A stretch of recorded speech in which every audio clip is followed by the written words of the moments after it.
진짜 촉감놀이네요. 네.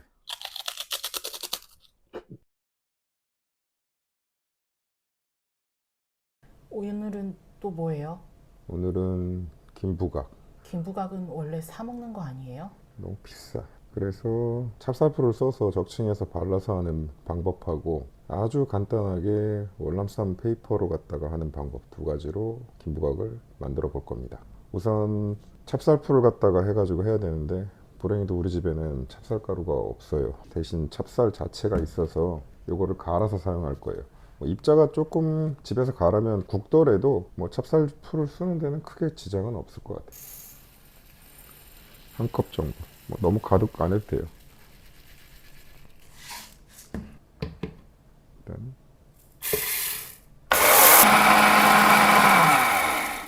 입자가 굵은 걸 갖다가 걸러내기 위해서 채를 좀 준비를 해주시고요. 채에다 놓고 간 것을 한번 쳐줍니다. 찹쌀가루가 있으면 사면 참 좋겠다. 그치. 불행히도 지금 마트를 갈 수가 없으니 찹쌀이 있으니 갈아야지. 과정도 우리는 즐기니까. 갈고 나니까 손잡이 부분까지 왔는데 이걸 왜 측정을 했냐면은 물은 과연 얼마를 정도를 집어넣을까. 3대1? 3대1이면 좀 되직한 거, 4대1이면 묵진 않고 아까 기준으로 3대1 정도로 한번 해볼게요. 좀 많다. 3대1보다 조금 3.5대1 정도? 그리고 얘들한테 간을 해줘야 되는데 없으면 소금 후추 해도 되고 동전 육수라든가 이런 거 있으면 그런 거 해도 돼요. 우리는 인제에 계신 수령님께서 보내주신 황태가루랑 여러 가지 표고버섯하고 들어간 우리 집에 몇 있지 않은 조미료 평평한 숟갈 하나 이 정도 집어넣을게요. 섞어줍니다. 이렇게 찹쌀풀 준비를 해놨으면 가스레인지를 이용해 가지고 찹쌀풀을 써줄 겁니다. 지금 아까 그 조미료 집어넣은 거에 대한 간 살짝 간이 돼 있어요. 너무 세지 않은 게 좋아요. 물이 끓어오르면 줄이고 지금 이렇게 되직해졌거든요. 입자가 이렇게 보여도 큰 문제 없습니다. 그래서 식혀줄 겁니다. 자, 찹쌀풀이 식는 동안 아주 간단 버전으로 만드는 라이스 페이퍼로 만드는 걸 갖다가 해볼 거예요. 라이스 페이퍼는 사각형이 만들기가 편해요. 특히 김부각 할 때는 이게 훨씬 더 편해요. 뜨거운 물을 준비해 줍니다. 찬물을 좀 받아줄게요. 따뜻한 정도. 김을 바닥에 깔아주시고 라이스 페이퍼를 따뜻한 물에 집어넣습니다. 그리고 나서 가운데쯤 놓고 붙여줍니다. 그리고 뒤집어서 접어주면 돼요. 끝단 맞춰가지고 접어주고 양쪽 끝에도 물 발라가면서 접어줍니다. 굳이 안 접어도 상관없지만 라이스 페이퍼 튀겨지는 사이에 김이 먼저 타는 걸 방지하기 위해서 이렇게 됐으면 반쪽에 물을 발라놓고 접어줍니다. 이렇게. 아하. 그러면 양쪽 다 튀김옷처럼 라이스 페이퍼가 묻어 있고 이렇게 됩니다. 요거를 건조기 있으면 이렇게 놔주시면 돼요. 요거를 양산을 하는 거죠. 똑같이 물 발라놓고 판 접으면 되죠. 이렇게. 찹쌀풀보다 너무 간단한데? 이거는 진짜 간단하지. 대신에 얘는 양념이란 걸 못해요. 그래서 얘는 어떻게든지 실패는 없어요.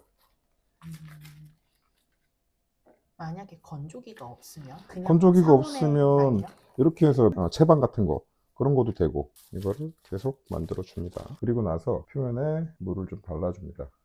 이유는 깨가 붙으라고. 건조기 같은 게 있거나 공기가 통할 수 있는 망 같은 게 있으면 이렇게 놓고 그냥 꾸덕하게 말려주시면 됩니다. 찹쌀풀이 식었고 지금 농도가 좀 진하게 됐어요. 바트를 준비하시고 손 깨끗이 씻고 발라줍니다.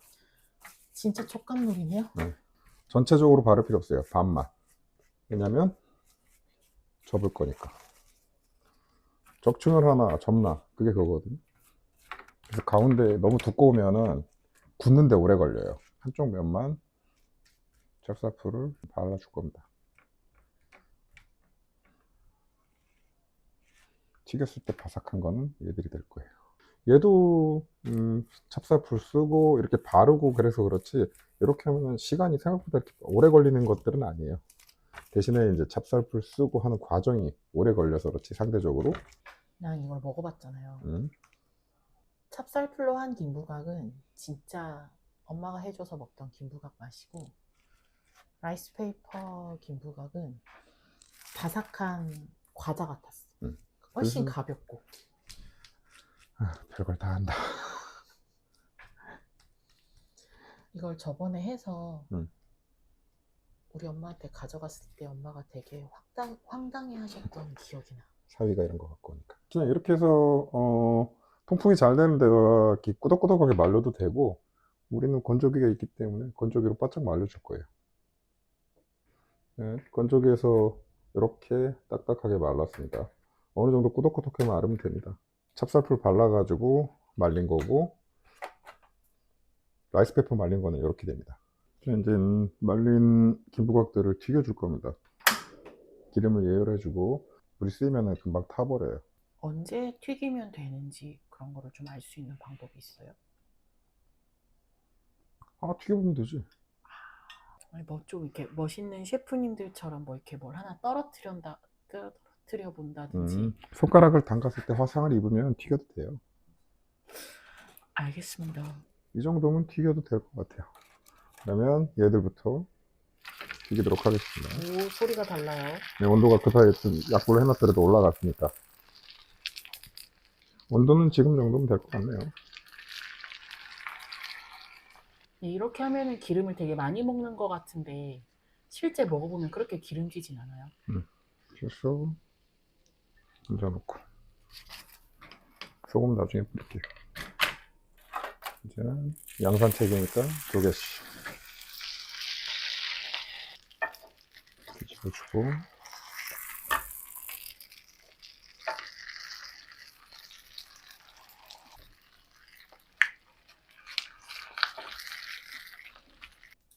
지금 이 정도 일단 튀겨봤는데, 첫 번째 만든 거를 완전히 식었기 때문에 소금을 좀 뿌렸었어요. 라이스페퍼라면 이렇게 바삭하게 돼요. 맛을 보면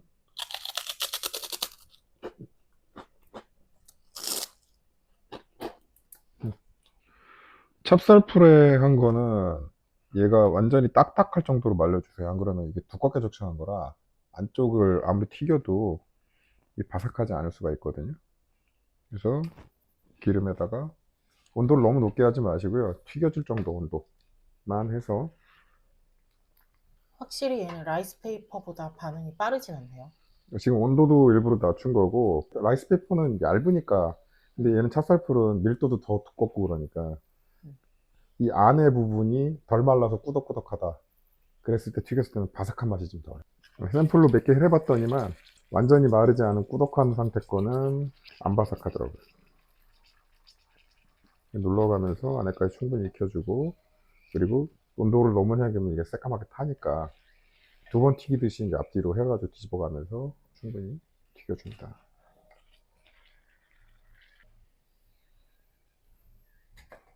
이 라이스페퍼랑 틀리게 일부러 제가 좀 충분히 기름에 담궈가지고 속까지 튀기는 거거든요.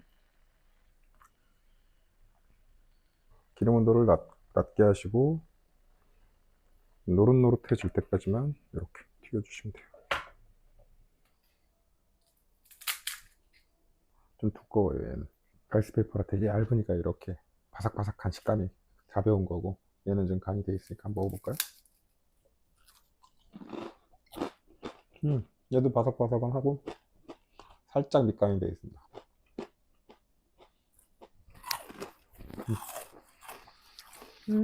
바삭한 식감은 라이스페이퍼로 한 게 훨씬 더 낫고요. 김이 확실히 더 많이 들어갔기 때문에 김 맛이 얘가 좀 강합니다.